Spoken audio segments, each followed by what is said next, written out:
L'arman? İyi l'arman iyi. Ha? باين ما شاش ما تشق باي سما صرف كي يا صرف يتنا فارس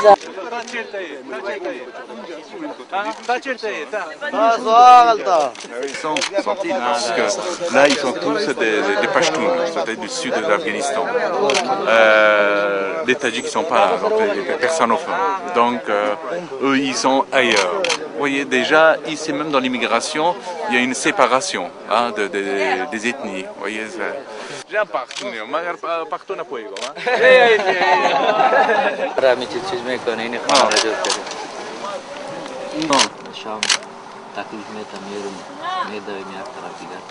باشه میکنی اینجا چپا میکنه؟ اینجا چپا نمیکنه.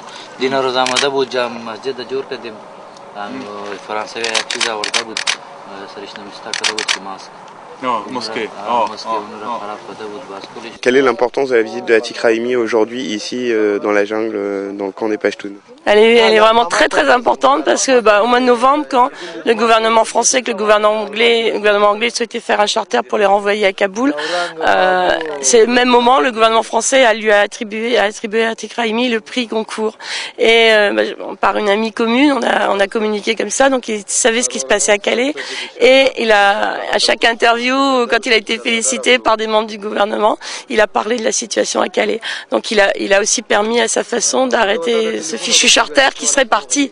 Donc, il y a eu aussi une grosse mobilisation des Français, il y a eu beaucoup de choses qui ont permis aussi, et puis l'aspect juridique.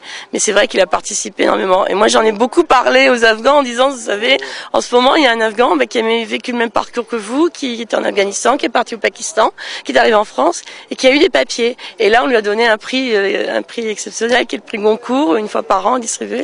Et donc j'ai beaucoup parlé d'Atik Rahimi et il reste encore des Afghans qui étaient au centre de rétention à l'époque. Donc voilà, ça met une figure sur un nom et c'est très bien. Et puis c'est chaud quoi, c'est humain cette visite, c'est chouette, c'est bien.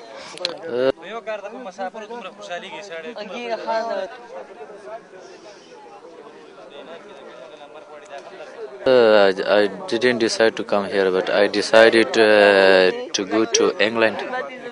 Yeah, because we have all the people know about the situation of Afghanistan and the people of Afghanistan. And that's why we came here and we try to go to England from here.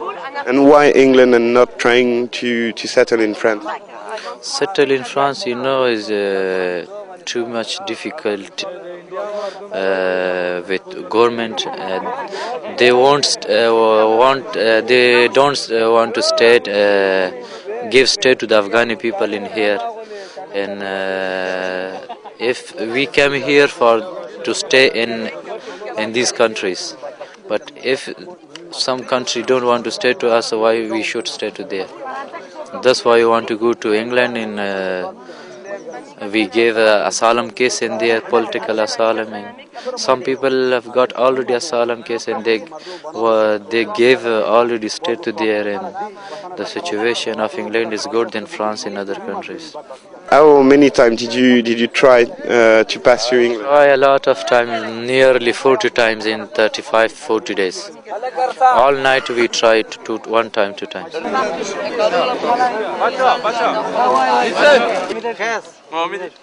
فهمیدین چی؟ نام سن از کدام ولایت به خاطر چی؟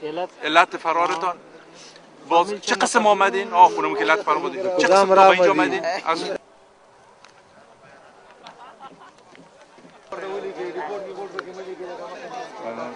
سن Combien ça coûte une expulsion de 50 000 euros? Combien ça coûte une compagnie ennemie de CRS à Calais? Tout ce qui se passe c'est énorme. C'est énorme. Écoutez, si au début après Taliban, si vous dépensez tout cet argent là-bas dans le pays pour créer les centres de formation, pour les intégrer, mais c'est pour ça, au niveau de Salam, on se bat pour ça, parce que la façon dont il y a une aide au retour, c'est quoi? C'est nul, c'est quoi? S'ils repartent là-bas, il n'y a rien. Par contre, si on leur laisse la chance de travailler, de faire une scolarité en France et d'apprendre un métier, après là-bas, ils reviendraient avec un métier dans les mains, et voilà. Non, mais ils ne veulent pas. Mais pour l'instant, bien sûr. Bien sûr qu'ils n'ont pas envie de rentrer chez eux, pour l'instant.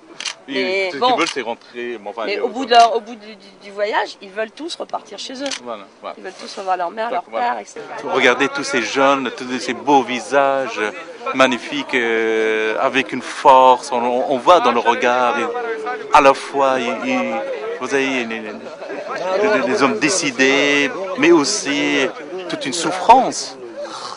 Et là, ils ont tout un avenir devant eux, vous voyez.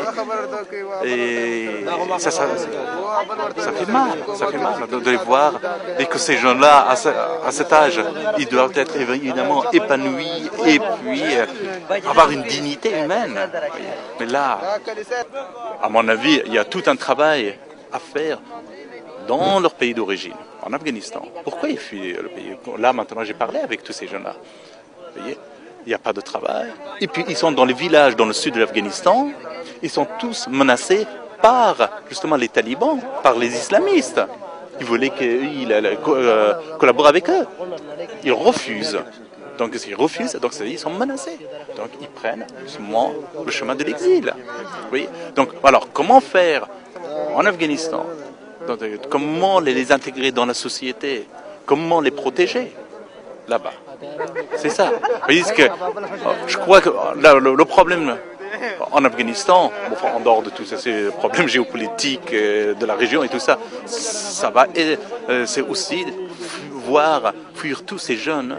Aussi, ça va créer un problème dans le pays. Parce que l'Afghanistan aussi, pour se reconstruire, a besoin de tous ces jeunes.